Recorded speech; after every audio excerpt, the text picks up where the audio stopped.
Shall we start, sir? Yeah, sure. Before this. Okay. Good evening, everyone. We're very happy to have you all here together for our fourth episode of Scalpels and Society. Today, I'm honored to be in conversation with Dr. Gnanaraj Jesudian, who's really a pioneer in medical innovation, especially in rural surgery. When I first heard about gasless laparoscopy, I couldn't imagine how it would possibly work. But Sir not only imagines it, but converts his ideas into reality and has implemented them even across remote areas of our country. Dr. Gnanaraj is a general surgeon and urologist trained from CMC Vellore. The reason I mention both urologist and general surgeon is because he truly embodies the spirit of both with his passion for rural surgery.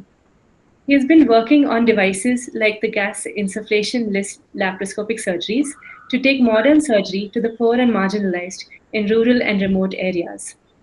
Not just that, but he's also training and working to empower a future generation of rural surgeons. Sir's journey started in Gujarat when he began the Kukna Tribal Development Project in Dangs district, which has a huge population but no doctors, which Sir will describe in the rest of the webinar. And he has won multiple awards for his work, including the Lancet Surgical Champion Award and the WHO Compendium of Medical Devices Award. Among his busy schedule, he has managed to publish more than 400 publications, and he was also the past president of the Association of Rural Surgeons of India, which is the association behind this webinar that we are having today. Now he travels all across the country and from remote area to remote area, making his gasless laparoscopy under the cheaper spinal anesthesia accessible across India and even beyond. And with his laptop cystoscope, Sir is rewriting the rules of what is possible in resource limited settings. Today, I look at the skyrocketing cost of healthcare and I wonder if it's really necessary to be that expensive. But Dr. Gnanaraj's work has proven that with a little ingenuity, we can keep life saving surgeries very simple, low cost, accessible to all. He really has transformed countless lives, and he continues to challenge the medical community to think differently about innovation. So, without further ado, I will begin tonight's conversation with Sir Dr. Gnanaraj. Sir, can you tell us about your journey, how it started from MBBS onwards? Thank you. Thank you for the introduction. So, as you mentioned, the journey started when I was a medical student in the late 70s. There was a mission organization who used to work among the Kukna tribals in Gujarat at that time. And for a population about 2.5 lakh, there were no doctors at all, not a single MBBS doctor for the entire tribe. So they used to come to Vellore and ask us whether you can be of any help to us. And the question was, how can one doctor or a few people can go and help a population of 2.5 lakhs with no medical care at all? But then I realized that those days, as a first, second year student, we used to go for the community health clinics, which is conducted by CMC Vellore. So that time we are no different from any layman. We don't know the clinical subjects, but they gave us a small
I think Sir's connection is a bit spotty. We'll just fix that and get back.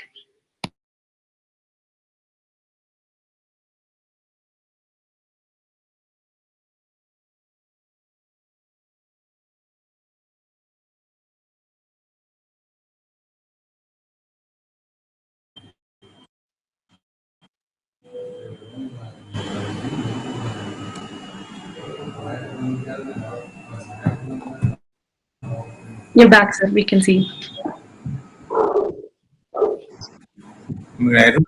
Okay. We can hear you, sir. Yeah. Can you hear? Okay. So I don't know where I got disconnected.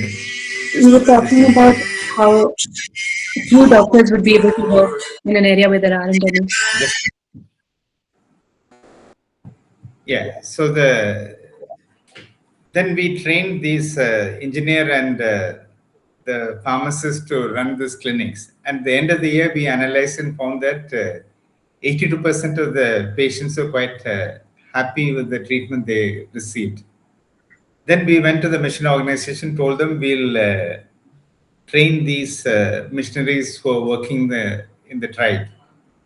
So then after I finished MBBS, I went to that Kukna tribe to start working there. So initially, I was really impressed by the work that CMC Vellore were doing through RUSA. They combined community health and development. So we thought we can achieve quite a bit to change the community by giving them medical care, teaching them adult literacy programs, and then trying community health development program and so on. But then when I went there, for 1 year, nothing happened. Nobody was interested in getting any treatment from us. They were quite content and happy with the treatment they were getting from the bhagats or the local magicians and so on.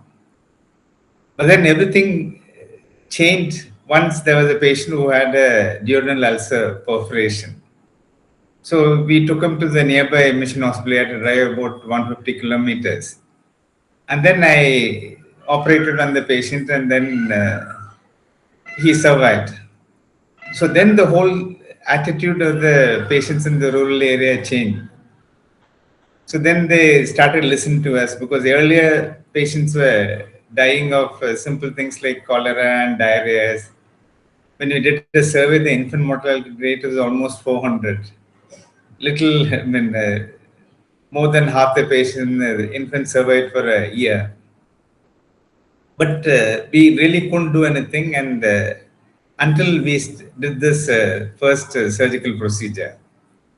So then actually I went back to that hospital to bring the patient back. And then I had actually told them that because of the experience I had in Vellore as an intern, I could do some surgeries. Because in Vellore, I was always interested in surgery. And we did some interesting things in Vellore to get to do surgery. For example, when we were posted in obstetrics, when you know that some patient needed surgical treatment, or posted for cesarean, we used to make all the preparations without telling a senior registrar. We used to arrange blood, we used to tell the anesthetist and all those things and prepare, and then finally tell them that, okay, this so-and-so patient is there. So they'll say, they'll give us, you get these lab done, you get arranged for blood, and then inform the anesthetist and so on. They think that it'll take about half an hour to 1 hour to do all these things, and then call us and inform us. Since we had already made this preparation, within 5 minutes there'll be a call from theatre, and the senior registrar won't be available to come to the theatre. So he'll call the consultant and say, see, since the senior registrar is not there, can I start the surgery? And once the senior registrar comes, she can take over or continue. They'll say okay, and by the time they come, we used to finish the surgery and so on. But then it is quite different operating in a mission hospital. So, in fact, they said when I went there, because I told them I can do few surgeries like hydroseals and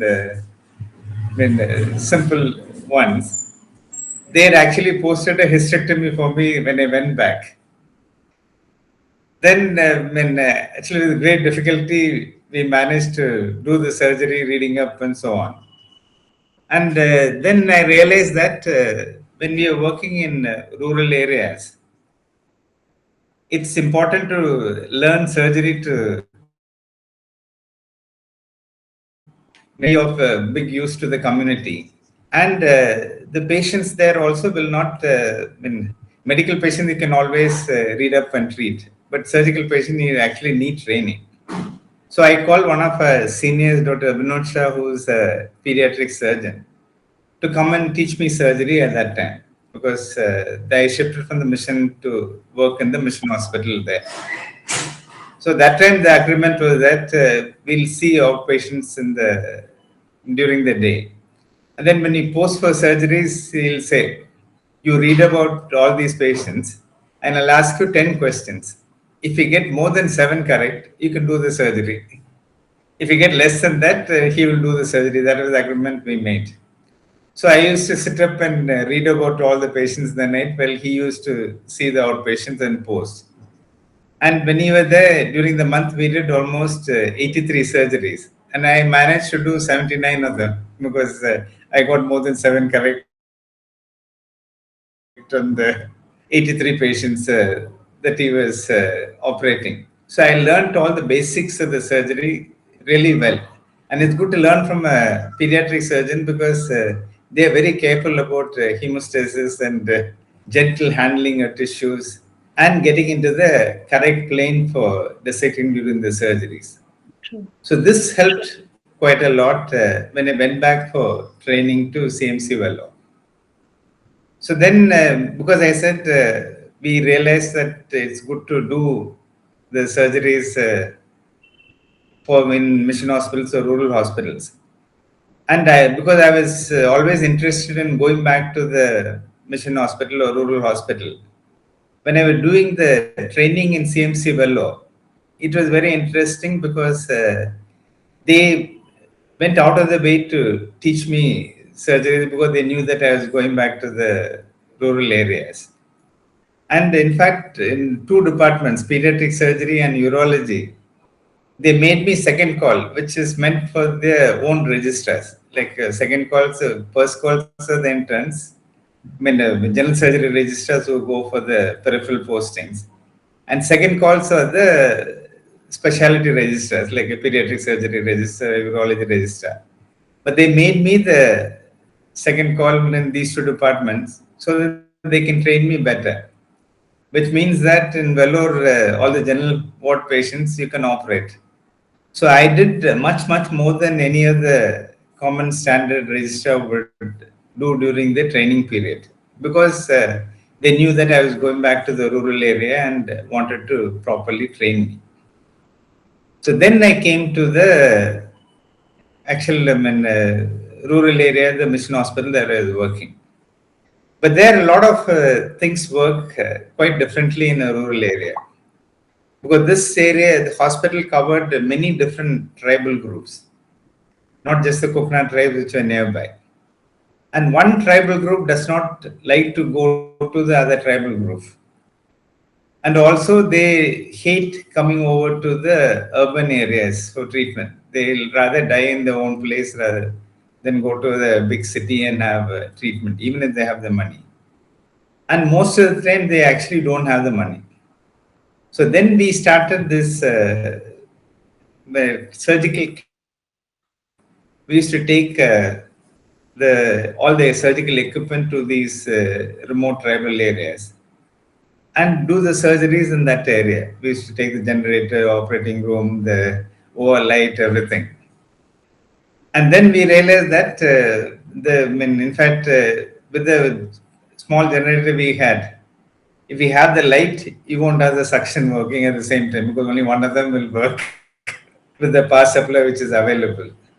Then we started doing surgeries in open air because sunlight is the best light available. And it was easy to do the surgeries under sunlight and use the suction and other things with the generator that we had. And we also was interested in publishing all these things. So once I wrote an article about how we are doing these surgeries in remote areas among various tribes and how we are doing the thing. So I sent it to a journal called Tropical Doctor. So they wrote back saying that, see, I mean, we appreciate the great work that you're doing, but the English is rather bad, and this is not the way scientific articles are written. And I was sort of disappointed reading that. But then at the end they wrote, "Can we rewrite the article for you?"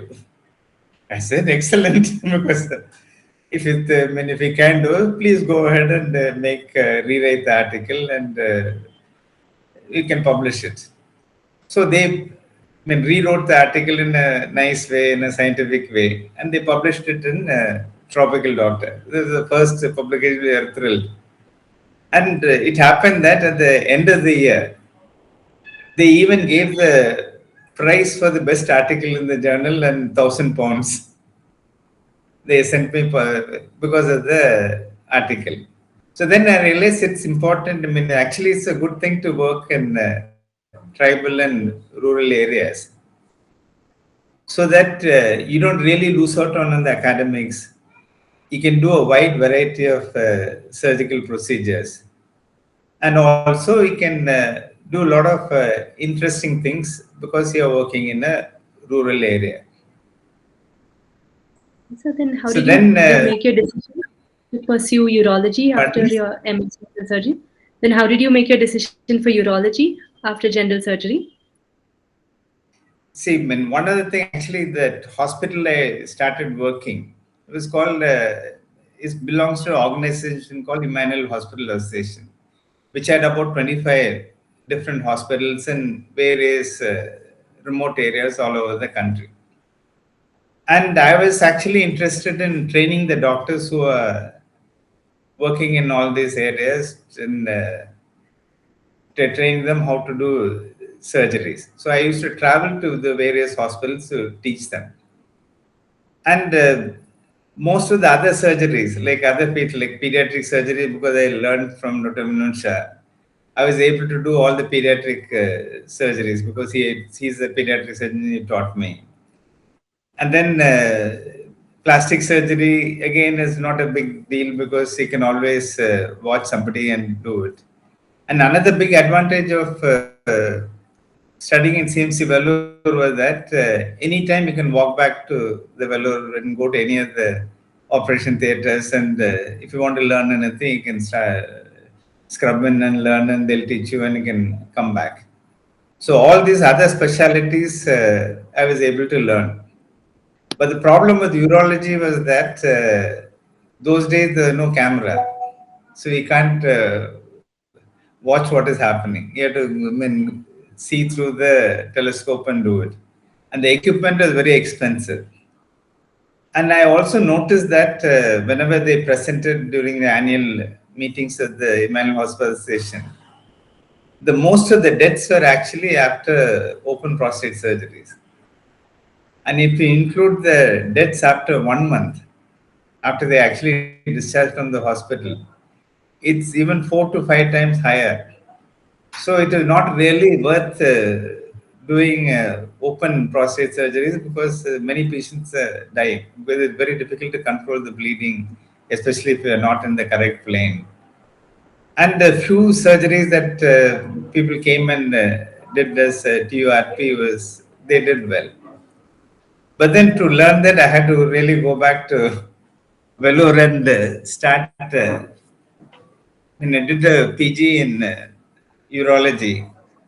But then when I came to teach urology to the surgeons in EHA and other places, I found that it's quite difficult to teach them in TURP because it's difficult. You need special techniques to control bleeding. Even in Vellore, we had to arrange blood, and very often we had bleeding and blood catheters, and it was quite a difficult to manage in the post-op period. So then we started doing what we call vaporization surgeries. By then, actually, the cameras and telescope and all had come, and people can watch. So instead of cutting the prostate into small chips, which causes bleeding and absorption of the irrigating fluid and so on, we started vaporizing the prostate. One of the senior urologists from UK came in US came and taught me the technique. All you need is conventional equipment and a special electrode and a very higher wattage of electric current from the cautery machine. So we were able to start doing vaporization surgeries. And it was easy to train the doctors because there was hardly any bleeding. And there's no time limit also because you're not restricting anything, there's no absorption of the irrigation fluid. So then once I started teaching the rural surgeons, especially at that time I was working in Northeast India, the number of prostate surgeries I did came to even 10% of what I was normally doing because they started managing all this surgical work. So then we also found that there were a lot of stones in many of the states in Northeast. And patients were coming and they were actually getting, some of them had even renal failure because of bilateral ureteric stones. And all that was necessary was a simple stenting to bypass the stone and relieve the obstruction. Then they won't go into renal failure. But then to do that also, they needed the entire laparoscopic tower, the full system, which is very expensive. And the mission hospitals were not really willing to spend so much money on somebody who has not had training, and when they're not sure whether they'll be able to get back the money that they invest, whether they'll have enough patients or not. So what we did was, from our hospital, we had enough money to buy one extra set of laparoscopy equipment, the tower, camera, light source, and all those things. And then we used to give it to the hospital where we are training and tell them that we will come every month and give you training. And at the end of the year, if you feel that you're capable of continuing both the urology and laparoscopic work, you can pay for the equipment and keep the equipment. But if you think you can't manage it, then you return the equipment and you don't have to pay anything. This way, we're able to train about 80, 85 hospitals all over North India. And almost all of them actually bought the equipment. Hardly anybody returned the equipment saying that they can't continue. But then this is not the best option because it's a very slow way of training people, and it was the equipment also too expensive for them to afford. And that is the time we worked with one of our colleagues to make this laptop cystoscope, which is a plug and play device. So all you need to do is just plug the device into the laptop computer and you start getting the images. Maybe you can show that 2 videos and then we'll continue.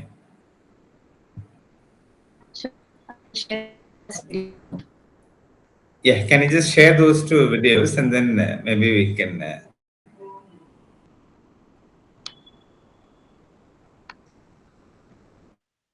While everyone, hospitals and healthcare stakeholders recognizes the immense benefits of laparoscopic surgery, only about 10% of patients currently access minimally invasive techniques. Now imagine surgeries that look and feel just like conventional laparoscopy, but without the need for gas. A spiral ring is used to gently lift the abdominal wall. This mechanical approach allows us to utilize revolutionary low-cost equipment. For imaging, we use the laptop cystoscope. I'm sorry, is it visible? Yeah, it is visible, but I think the voice is stopped.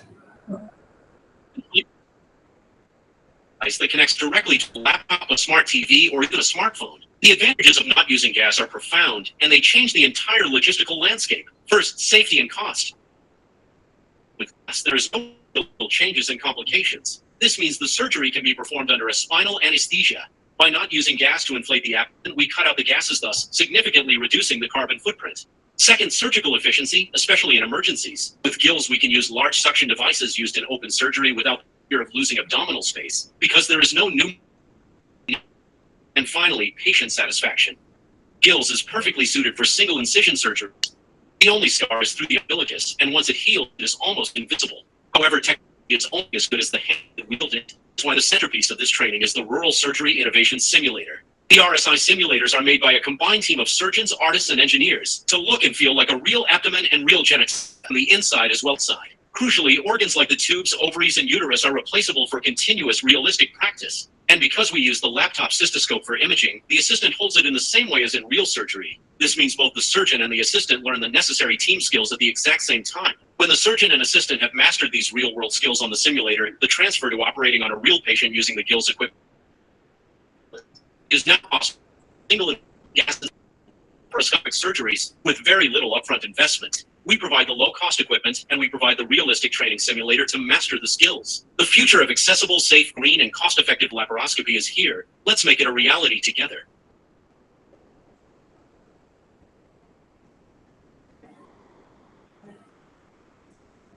I think that's incredible, sir. You're not only embodying the idea of a rural surgeon, but you're also empowering a future generation of rural surgeons. So, this gasless laparoscopy, I still find it fascinating, and how you came across it and have been working on it even in remote areas. You can tell us more about the gasless laparoscopy. Maybe I can get the video as well.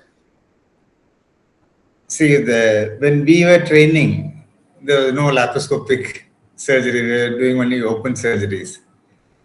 And even CMC Vellore started laparoscopic surgeries much later, after we left the training period. But then we thought that laparoscopy surgeries are more relevant for rural population because the number of beds which are available for operating in rural areas are much limited. And if we do open surgeries, they stay in the hospital for almost a week and they occupy the beds. So the turnover is low. And also it's quite expensive for patients and the relatives to leave their work and come back and stay in the hospital. So laparoscopy surgery is very, very relevant for them because they can go back to productive work immediately. The relatives and other people have to stay for a very short time at the hospital. And we can also have a very quick turnover of patients at the hospital. And the problems were initial cost. So actually, since we are doing a lot of surgical work, we never had too much of a problem with the buying the equipment. So initially, in fact, we just paid the amount and without any training or anything, we bought the thing. We said we'll try laparoscopic surgeries for about 1 hour. And if it doesn't work, we always can immediately open and finish the surgeries. So it's interesting because it is a big learning experience because we're used to looking straight and operating, not looking somewhere else and doing the surgeries. So when we started, when you look at the appendix, the instrument won't be there. If you look at the instrument, the appendix will disappear. So coordinating and doing the surgery was quite a big task for us. On the other hand, we used to actually get medical students for a 2-week posting to the hospital. And some of them whom we said to give them hands-on experience with laparoscopic surgeries. We made them actually do the surgeries and they were able to very easily do the surgeries because they are used to cell phones and looking somewhere and doing something somewhere else and so on. They found it much easier than the old people like us who are struggling to learn how to do laparoscopic surgeries. But then the next biggest problem was anesthesia, because at that point everybody was doing laparoscopic surgeries and general anesthesia. And many of the hospitals we had only nurse anesthetist. And whenever we needed GA, we were using only ether and EMO machine. And we are not sure when Dr. Banerjee Jesudian from Vellore came to teach me laparoscopy surgeries. Then he was horrified when he looked at the EMO machine and ether. He said, "Oh, it can explode, it can do this, it can do that. No way it can do laparoscopy surgery with ether and EMO machine." So we went and fished out a old boils machine, and we got a anesthetist to give a crash course to a nurse anesthetist. Then when we started doing the surgery, the oxygen saturation kept dropping. From 90, it came down to almost 70. Then he said, no, you switch on to ether EMO. Then it went up to 90 and 100. So then we started actually doing the surgeries under ether and EMO.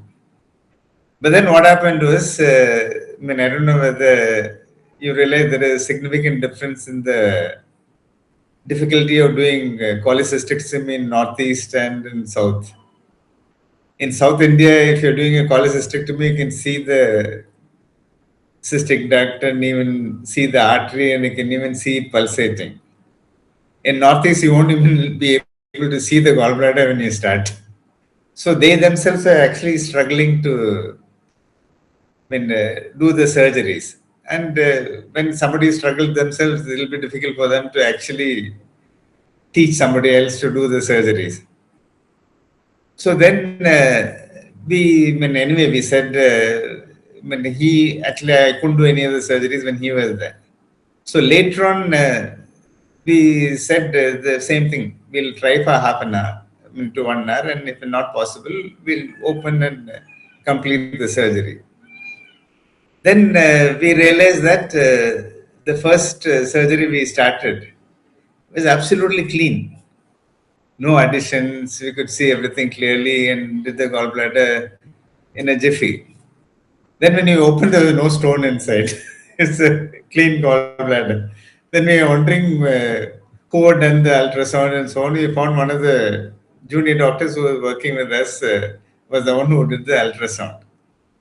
So then we explained to the patient, see, there was a mistake and there was no gallstone, and we sort of almost did a unnecessary surgery and so on.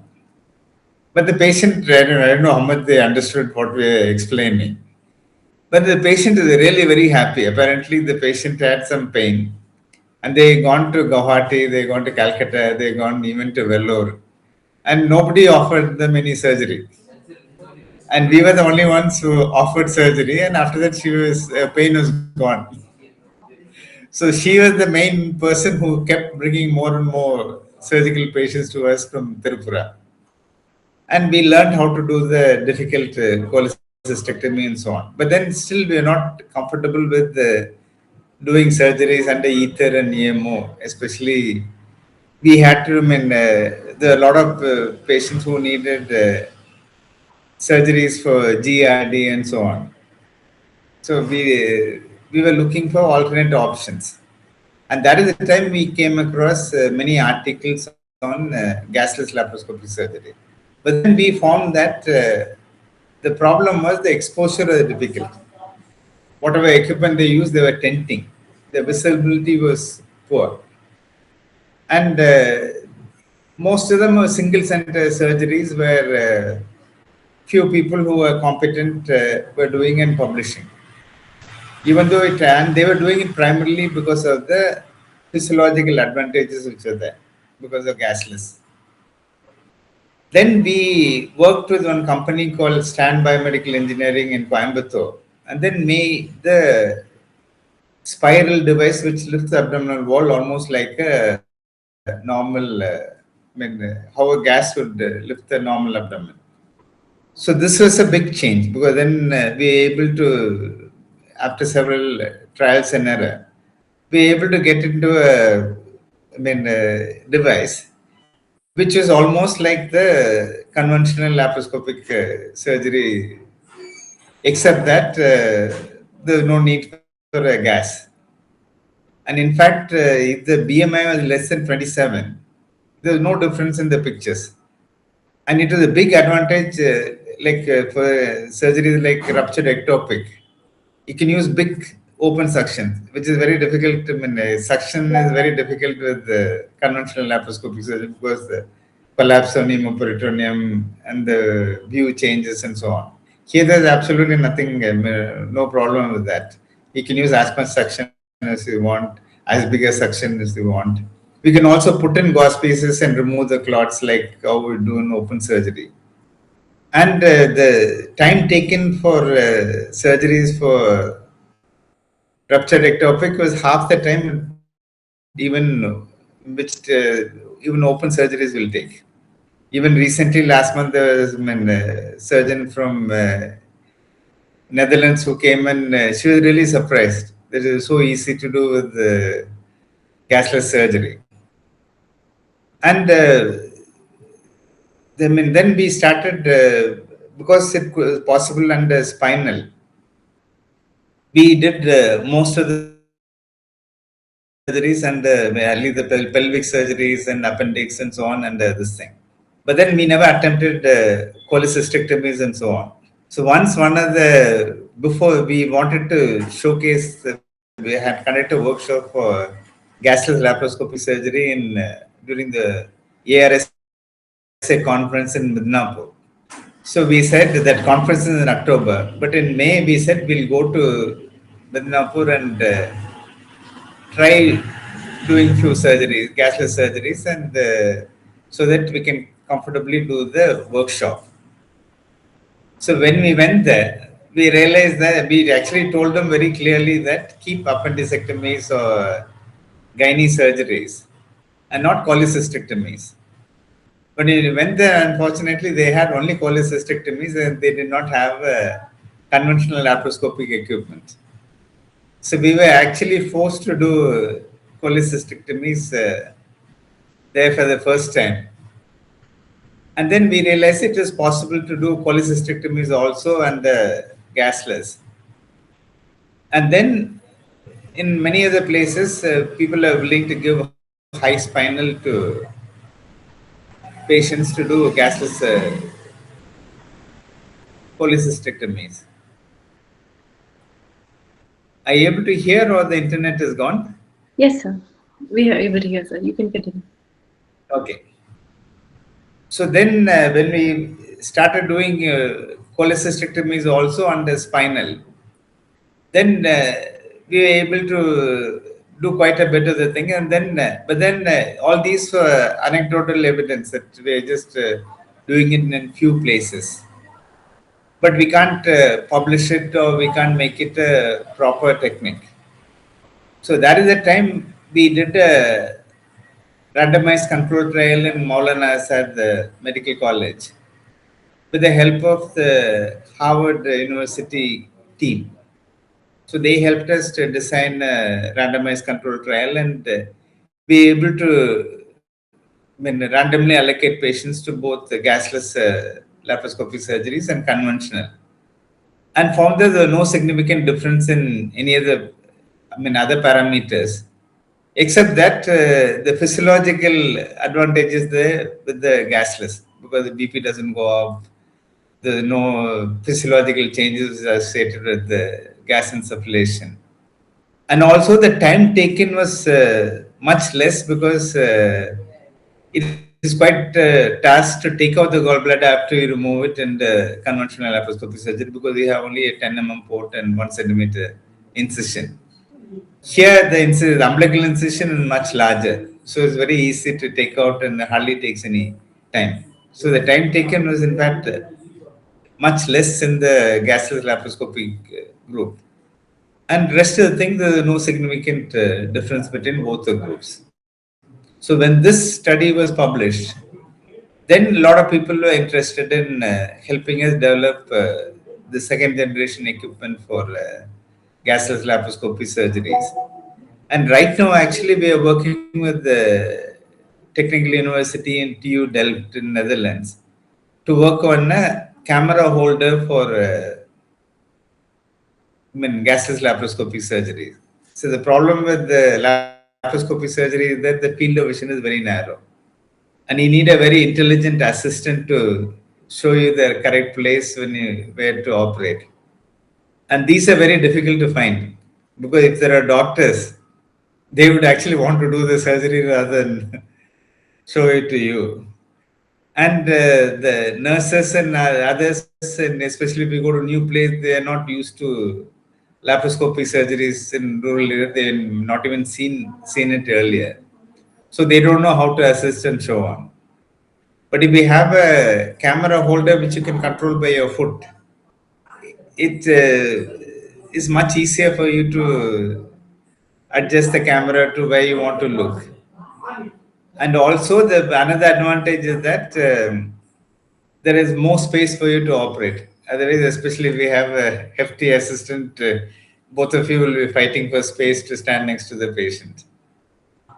So gasless has a lot of advantage, especially when the BMI is less than 28.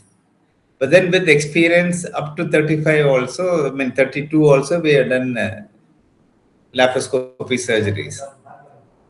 So it's actually but the big problem with that was we were using the conventional laparoscopic equipment in India. So when we conducted the workshop in Kenya a couple of years ago, they were not interested at all. They said, what is the use in learning? Because when are we ever going to get these expensive laparoscopic towers and this thing? And why should we learn? We can quickly finish in open surgery. Then we said, why don't you try doing the surgeries with a laptop cystoscope? At least simple surgeries like diagnostic laparoscopy, the appendicectomy. Then they were quite keen to learn. And they realized that it is possible to do the surgeries, gasless surgeries, with a laptop cystoscope. Even though the light was actually not adequate, it is meant only for urology work. So all they needed to do was to buy an extra light source and put in, have a little more light inside. And they were able to do the usual laparoscopic surgeries after learning. So with 2 sets of equipment, 14 hospitals within 6 months were able to do 50 gasless laparoscopic surgeries in Kenya. So because they were very keen to learn and do.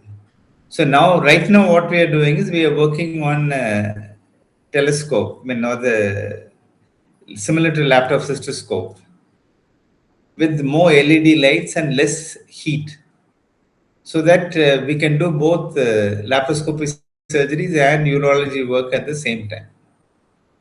So that is another current project that we are involved in, which is going on. But the impact, actually, to tell you one incident, give you how much it can really impact. There's one doctor called Dr. Jumsang in Arunachal Pradesh. He's actually a king. I don't know whether you know that even in the tribes still have the old way of having kings and queens and so on. So he's the head of one of the tribes there. And he wanted to arrange a medical camp for the village in or his tribal area in Arunachal Pradesh. So we went there as a team for a medical camp there. It involved about 17 hours of drive in places where there actually no roads. We need to make your own road and drive. And if you want to eat, you have to cook your food and eat. If you want to sleep, you sleep in tents. And after that, we had to walk about 10 hours uphill to reach the place where about 4,000 people were living. And there we actually found a patient who had not passed urine for 2 days. He's a young guy. And they were, actually, this is one of the relatives of Dr. Jimsang. And they were, in fact, making preparations for his funeral. Because they said 2 or 3 of the relatives had a similar thing. They've been having loin pain for many years, and then they suddenly stopped passing urine, and they died. So they were thinking that this guy also is going to die. But then luckily we had the laptop cystoscope and we were able to stent one side, and he was able to start passing urine. And then he survived. Then later he came down to Dr. Jimsang's hospital. We were able to remove the stones in both the ureters. So it can be, a life-saving thing, and it's very portable. So in fact, that's the only time where I felt that my cell phone was so heavy that I gave it off to somebody else to carry. when you're walking 10 hours uphill. But then those places also people are still living. And they also will benefit from things like laptop cystoscope and nothing compared to saving a life. So these are all simple interventions and simple things which can actually be life-saving to many people. And one of the things I would recommend to all the junior doctors is that when you go and work in these sort of areas, you don't really actually lose anything. In fact, you will learn a lot of things. After doing almost 1 lakh surgeries, I stopped keeping count of how many surgeries I have done. Because, of course, many of them simple procedures like scopies and other things. But then I was able to do a wide variety of surgeries, which is not possible in any other setting. I had done one close to mitral valvotomy, and then taken few sutures in the heart when you're trying to remove foreign bodies, evacuated extradural hemorrhage, and all the big procedures with the pediatric surgery or the various radial forearm flaps and this thing. So any specialty, as long as you're able to learn, it's possible for you to do in a rural area because they have no other option. If you don't operate on them, they die or they don't get the surgeries done because they can't afford. So you get the opportunity to serve a wide variety of patients. And now it is, unlike earlier days, it's very easy for you to learn. See, nowadays, with any difficulty, all you have to do is just to call anyone in the world through the cell phone and they'll be able to tell you what to do. And now we also have this RIMS videos. Maybe you can show the next video where you can have a 360 view and you can, it's almost like virtually being present in the operating room. You can see what you want to watch. You can see the outside view. You can see the close-up view. You can see the monitor view. And you can listen to the surgeon talking. So you don't have to be physically present in an operating room to learn surgery now. Maybe you can show that the second video. I think this is one of the coolest videos that I've seen, which gives you almost a 360-degree view. And I'll just be sharing that. I'll share the link on the chat, so if anyone wants to see it later as well. And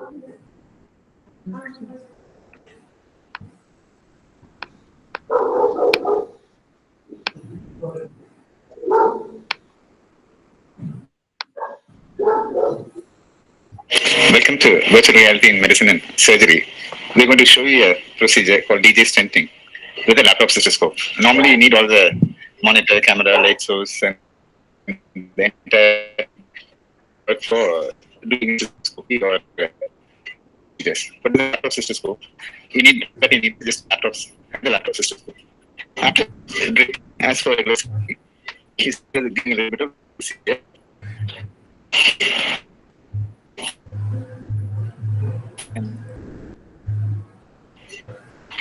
Past the cystoscope like this. Then once inside the bladder. Now we are inside the bladder.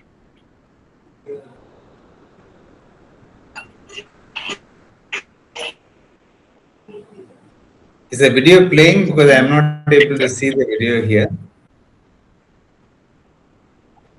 The first step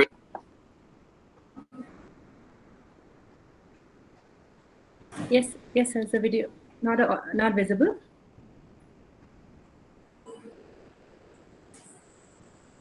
And now it's visible. Okay, maybe my internet is poor, so anyway, we can go back to which is opening. Give the guide wire here.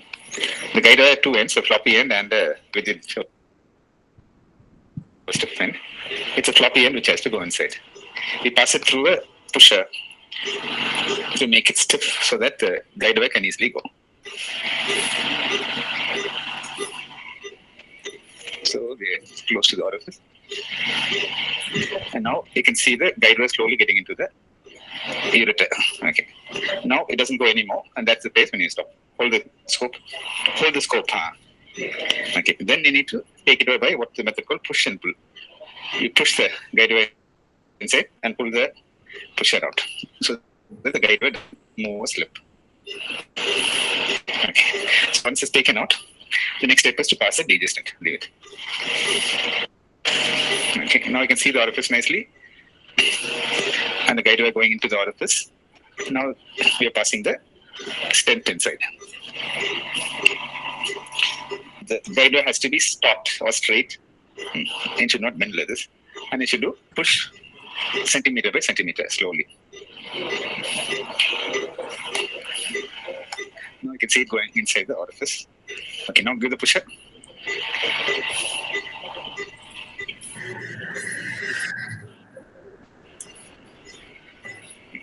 Again, the same principle. The guide wire has to be taut, so you hold it close to the body and slowly push the degestant inside.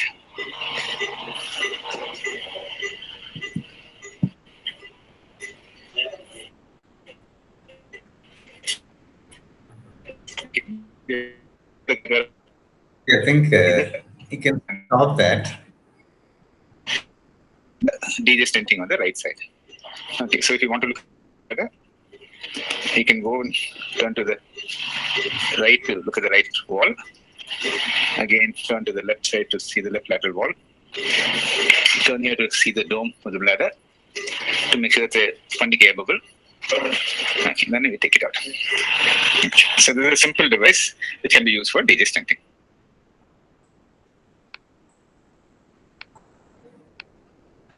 So nowadays you have all these virtual reality videos. You have the Zoom calls and all these things to help, because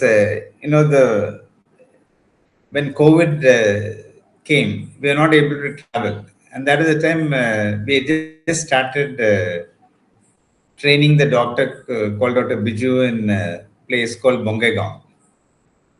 But then suddenly we were not able to travel because of restriction due to COVID. And the cities, they stopped operating. So he was in a remote rural hospital, and he was the only one who was doing surgeries there at that time. So he was also hesitating. But then we said, why don't you have a Zoom meeting? And then I can guide you from Trichy. So we are almost 2,000 kilometers away from him, and we were able to sort of encourage him to continue to do the surgeries. So once he became confident with the Zoom calls, he didn't need the Zoom calls anymore. During COVID, he was able to do more than 100 gasless laparoscopic cholecystectomies.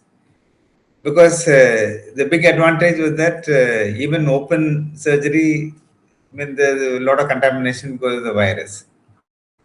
Laparoscopic surgery and orthopedic surgeons are the first ones who got infected with the COVID because of the high pressure system. Here it's a negative pressure. You can just keep sucking the air out from the ports. And small incisions and isobaric system. So none of the people got infected. And only the rural areas continued to operate, while the cities and big hospitals were not able to operate during COVID. So these, you have much more ways of learning surgery. Well, we didn't have all these videos, we didn't have these virtual reality videos and so on to watch surgeries. Because when we tried, in fact, in the first year when I was trying to learn how to knot, we had only the pictures. Picture one will show how to hold the thread. Then how to take it out to the thing, it doesn't show. Unless actually somebody shows you or you have a video, it's difficult to learn. To figure out how to do put your finger and pull the thread and tie the knot is difficult. But now it's not like that. It's quite easy to learn. And the biggest advantage now we have is that we have made simulators for learning. Because we realized that when we went to Africa, people are not very gentle like the Indian surgeons. Some of them are quite rough. So we couldn't directly teach them on the patients. So then we decided, we found an artist in Calcutta who makes these idols. So he and another engineer who used to work in Medtronic, they joined together and they made these simulators, which look exactly like the normal structures. Not just look, even feel. For scopies and all, it has all the natural curves and the texture, everything is almost like the normal patient. So once you learn on the simulator, it's very easy to go and do it on the patient. And another, it's almost like doing a surgery on a cadaver. You see the structures which almost look exactly like normal. But the disadvantage with cadaver is that you have only one appendix. Here you remove appendix, you can put the next appendix and practice. It teaches you actually the teamwork. You can train your nurse and whoever is going to assist you to hold the camera and you can practice. And even the good laparoscopic surgeons, they find single incision surgery is a little difficult because crowding of vacuum instruments, triangulation and so on, in a different technique to do single incision surgeries. So when we directly showed on the patient, they were not very happy or comfortable doing it. They wanted more ports and all that. But once they able to practice a couple of times in the simulator, they able to comfortably go and do it in the patients. But last week we went to GNRC and Guwahati Medical College in Guwahati, and they were able to immediately practice on the simulator and do it. We conducted a workshop in Malawi where immediately after the workshop, people who have not seen laparoscopy surgeries or urology surgeries are able to do them on the patients. So now we have all the means of learning and also low cost equipment. With 2-3 lakh rupees, you can start doing both urology and laparoscopic surgeries. So it's a good time for the junior doctors to go and start working in rural areas, get experience. And you'll be valued in the cities and urban areas anytime you come back. But once you settle down in cities and urban areas, it's very difficult to leave them and go back to the rural areas. But I think I've been doing a lot of talking. I think it's supposed to be more of a question and answer, but unfortunately, I'm doing all the talking. Sorry. It's a good takeaway for the young surgeons, actually, in a world that's going increasingly towards multi-specialization, that there is a role for general surgeons, and especially in rural areas, there's a much need for them in remote areas of our country. So I think that was one main lesson that I definitely took away from your talk today, sir. I think we're running out of time. If we can have audience questions, if anyone has any questions. Or else, if you have any one last piece of advice for the young surgeons that are listening, sir. Okay, we have a question from Aditya Tripathi. He's from the batch of 2019, MGIMS Wardha. He wanted to ask, does doing all the things that you mentioned make you feel satisfied? Like, are there any aspects which you feel like you're missing out, like maybe wanting to roam around in a Mercedes, or getting recognition and status from the people from the higher strata? See, the thing is, one other thing you have to realize is that, nothing actually gives you satisfaction unless you're doing what God wants you to do, what you like doing. So when we used to travel by second class, we used to think that unreserved people traveling in the reserved compartments would be really happy. When we started traveling in the reserved compartment, we feel that people traveling in AC compartments will be very happy. In fact, the people who travel in non-AC compartments are much more happy. They talk and they joke, and they AC compartment, that doesn't happen. It's worse even in if you travel by air. You may be sitting for 2 hours and you may not even talk to the neighbor. Many of them don't. Even if you talk to them, they stare at you. And we find out that how rich they are and how much ever they earn, they really don't have any satisfaction. So only thing which really satisfies is that you're doing what you like and what God wants you to do. if you really see how much suffering the patients have, and especially surgical disease, once the suffering is relieved, you should see the happiness they have in their faces. And you really don't miss out on anything because you choose to work on. We are talking about Mercedes Benz and all that. So I had driven Mercedes Benz, I had driven Rolls Royce cars, even though I don't own any of them because I realized that it's so expensive that, in fact, once I lost the key, they were saying just the key alone cost 75,000 rupees to get a spare key. Then we had to hunt around the whole day to try and find out the key for the car. So you don't really miss out anything. And I've traveled all over the world to many of the conferences, presented there.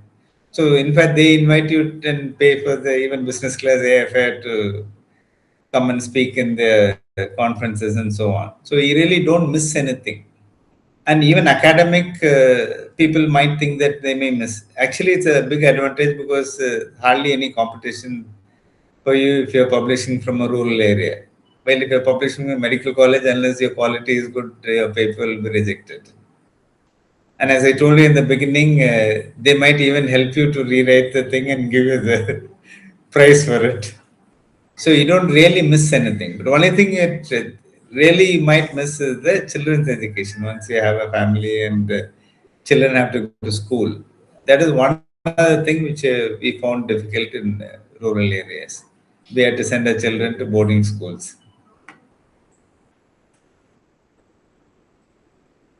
I think that your answer really resonated with all of us here today, sir.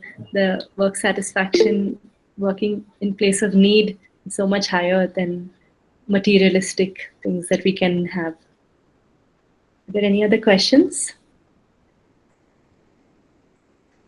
If not, I think that brings this webinar to an end. Thank you so much, sir, for sharing with us your incredible insights and your fascinating innovations. I think you've really blown us all away tonight, this evening. And thank you everyone who joined us for this webinar. We hope that today's discussion was informative and inspiring. And if you have any questions, you can reach out to us on Rural Hospital Network, our email ID, and we'll see you in the next webinar. Thank you so much. Thank you. Thank you. Thank you for the. Bye. Bye.